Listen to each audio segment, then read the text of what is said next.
Mutual funds versus direct stock investment. We'll compare mutual funds with direct stock investments to help you decide what suits you best. Investing in stocks means buying shares of individual companies, which can offer high returns but requires significant research, time, and risk management.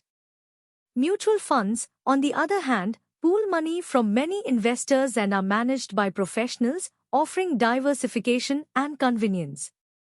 While stocks give you direct control, mutual funds provide a more hands-off, diversified approach. Your choice depends on your investment knowledge, risk appetite, and time available. In the next video, we'll discuss expense ratios and fees in mutual funds. Understanding expense ratios and fees. We'll explain expense ratios and fees associated with mutual funds.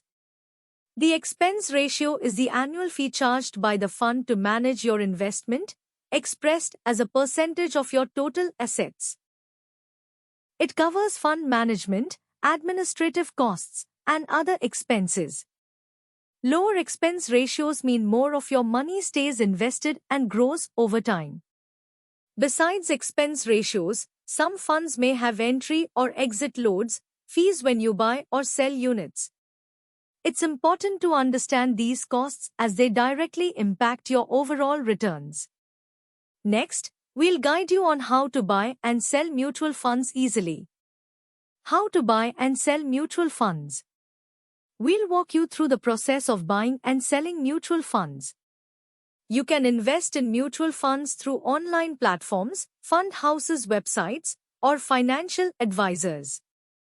To buy, you typically need to complete KYC, know your customer, verification, choose your fund, and decide the investment amount. For selling or redeeming units, you can place a request through the same channels. Redemption proceeds are credited to your bank account, usually within a few days. Keep in mind any exit loads or lock-in periods before selling. It's that simple. In the next video, we'll explore different mutual fund categories like large cap, mid cap, and small cap. Different mutual fund categories: large cap, mid cap, small cap. We'll discuss different mutual fund categories based on the market capitalization of the companies they invest in. Large cap funds invest mainly in big, established companies and are generally more stable with moderate growth. Mid-cap funds focus on medium-sized companies with higher growth potential but also higher risk. Small-cap funds invest in smaller companies that offer the highest growth potential but come with greater volatility and risk. Choosing the right category depends on your risk appetite and investment goals. Next, we'll learn how to evaluate fund ratings and performance metrics. Understanding fund ratings and performance metrics.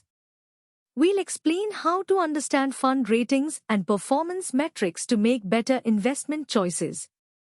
Fund ratings, provided by agencies like Morningstar, help you compare funds based on past performance, risk, and other factors.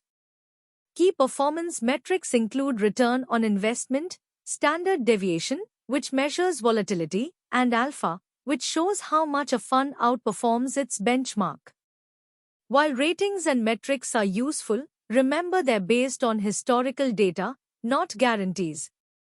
Use them as part of your overall research before investing.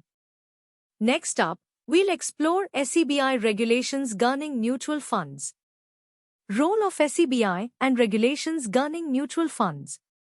We'll discuss the role of SEBI, the Securities and Exchange Board of India, and the regulations that govern mutual funds. SEBI is the regulatory body that ensures mutual funds operate transparently and fairly to protect investors. It sets rules for fund houses such as disclosure requirements, investment limits, and investor grievance redressal mechanisms.